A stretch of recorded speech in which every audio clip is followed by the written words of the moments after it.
diwaan Malaaka yi dem ba romb leen di tudde Malaaka waaye problème mooy nangu bañ kilifa ndax dama ne kon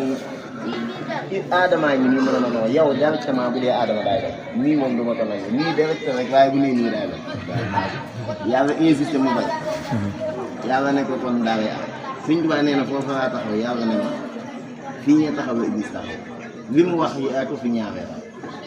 mooy koo xam ne dañaa ñëw ma ne la loo bëgg ñene bi daal la bëgg ma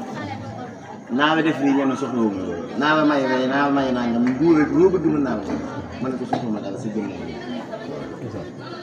Sëñ Tuubaa nañ dal lañ yow la xala Muhammad ci ma saa borom ne ma kon kee moom laa ji wax mooy inna a'taynaa kawsar inna saani ak huwal abtar muy bu baax kawsar moom laa ko jox te inna saani ak ku ko bañ huwal abtar suñu diggante daa koy tëj loolu tëj def naa ko ba noppi maam lii maa ngi seen yëpp ceeb yi moo ko def te ku bañ mënoo jaar fenn ba am ci dara menn moo ma ko wax nee na ma ne ko wërsëg bi kaw nii xaama xam ne maa ngi lay seede ko ren jii ña ma ko waxee ne ma xadimi xabdi wërsëg bi kaw nii xaama xam ne daa doon naa jaamu bi yàlla waaye xadimi xam ne yow yàlla yow yaa jël témoignage ci ne ña seede ne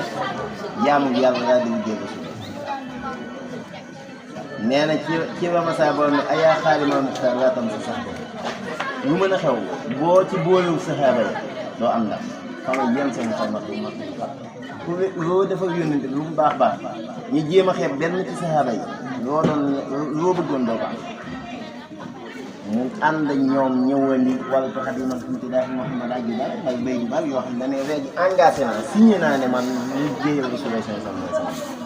man sax nañuy xayma xam ne moom sa xay noonu ak li moom bi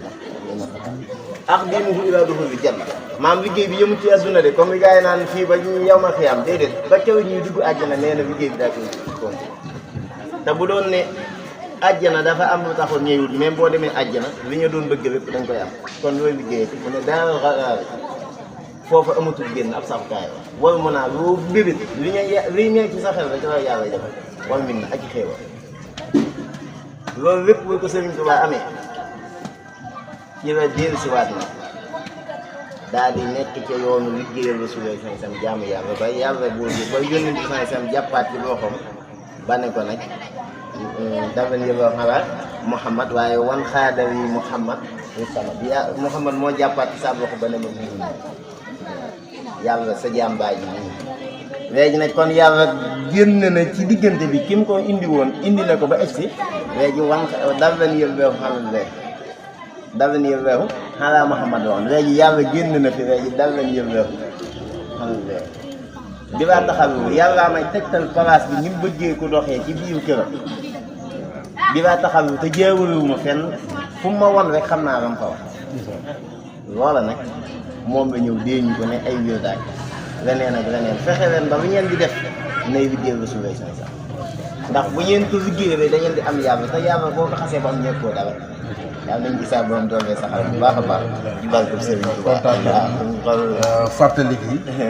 leer na macha allah alhamdulilah yal na yàlla gën a dëgëral amiin amiin yaa amiin amiin barke Sëriñ Tuubaa amiin amiin